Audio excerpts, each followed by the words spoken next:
राधे राधे भक्तों, आइए आज हम लोग श्रवण करेंगे आश्विन मास शुक्ल पक्ष की पापांकुशा एकादशी व्रत कथा महात्म्य और साथ ही जानेंगे कि 2024 पापांकुशा एकादशी 13 तारीख को है या 14 तारीख को।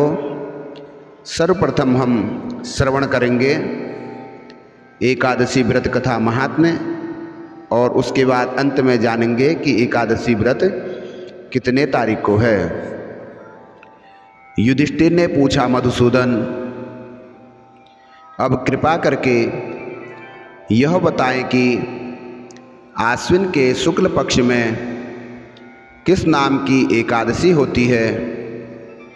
भगवान श्री कृष्ण बोले, राजन, आश्विन के शुक्ल पक्ष में जो एकादशी होती है वह पापांकुशा के नाम से विख्यात है। वह सब पापों को हरने वाली तथा उत्तम है। उस दिन संपूर्ण मनोरथ की प्राप्ति के लिए मनुष्यों को स्वर्ग और मोक्ष प्रदान करने वाले पद्मनाभ संज्ञक मुझ वासुदेव का पूजन करना चाहिए। जितेंद्रिय मुनि चिरकाल तक कठोर तपस्या करके जिस फल को प्राप्त करता है वह उस दिन भगवान गरुड़ध्वज को प्रणाम करने से मिल जाता है।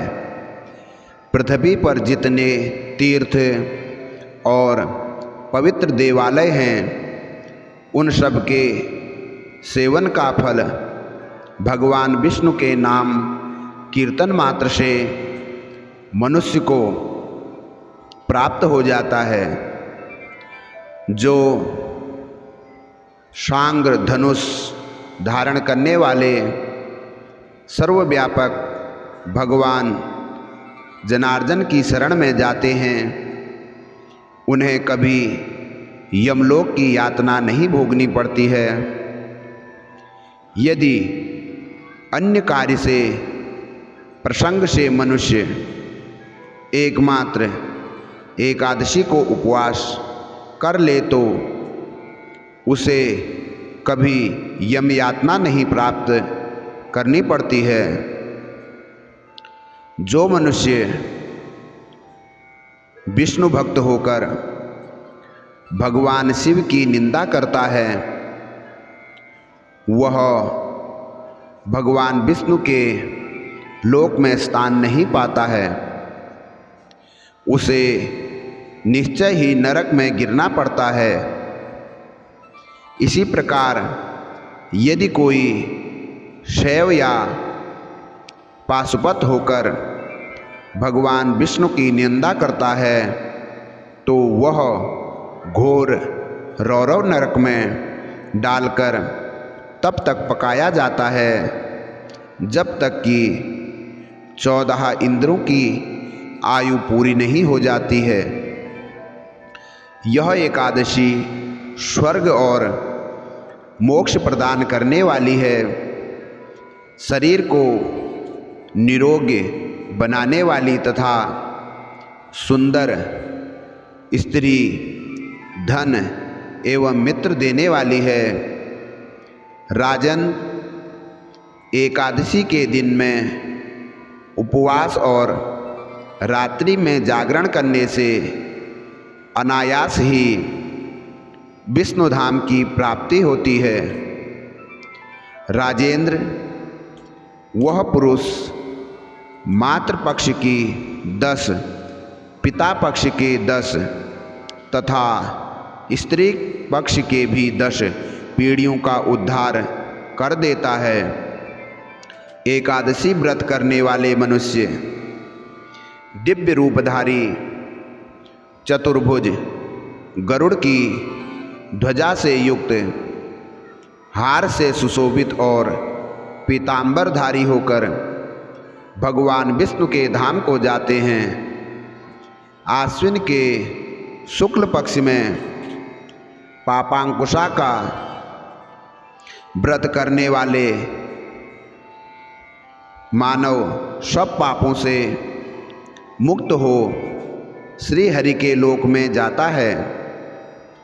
जो पुरुष सुवर्ण, तिल, भूमि, गौ, अन्न, जल, जूते और छाते दान करता है, वह कभी यमराज को नहीं देखता। नृपश्रेष्ठ, दरिद्री पुरुष को भी चाहिए कि वो यथाशक्ति स्नान दान आदि किया करे, अपने प्रत्येक दिन को सफल बनावे। जो होम, स्नान, जप, ध्यान और यज्ञ आदि कर्म पुण्य कर्म करने वाले हैं, उन्हें भयंकर यम यातना नहीं देखनी पड़ती है। लोक में जो मानव दीर्घायु, धनाढ्य, कुलीन और निरोग देखे जाते हैं, वे पहले ही पुण्यात्मा हैं। पुण्यकर्ता पुरुष ऐसे ही देखे जाते हैं। इस विषय में अधिक कहने से क्या लाभ? मनुष्य पाप से दुर्गति में पड़ते हैं और धर्म से स्वर्ग में जाते हैं। हे राजन, तुमने मुझसे जो कुछ भी पूछा था, इसके अनुसार पापांकुशा का महात्म्य का वर्णन किया है। तो आइए भक्तों, अभी आपने श्रवण किया पापांकुशा एकादशी व्रत कथा महात्म्य, और अब हम लोग जानते हैं कि एकादशी व्रत 13 तारीख को है या 14 तारीख को। 13 तारीख को सुबह 9:30 बजे से एकादशी तिथि प्रारंभ हो रही है, जो कि 14 तारीख को सुबह 6:40 तक एकादशी तिथि रहेगी।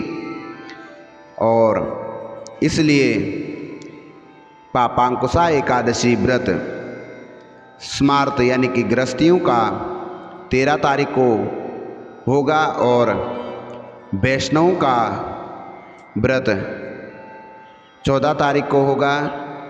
जो भी गृहस्थी लोग हैं वो सभी लोग 13 तारीख को व्रत करेंगे और सन्यासियों का व्रत 14 तारीख को रहेगा।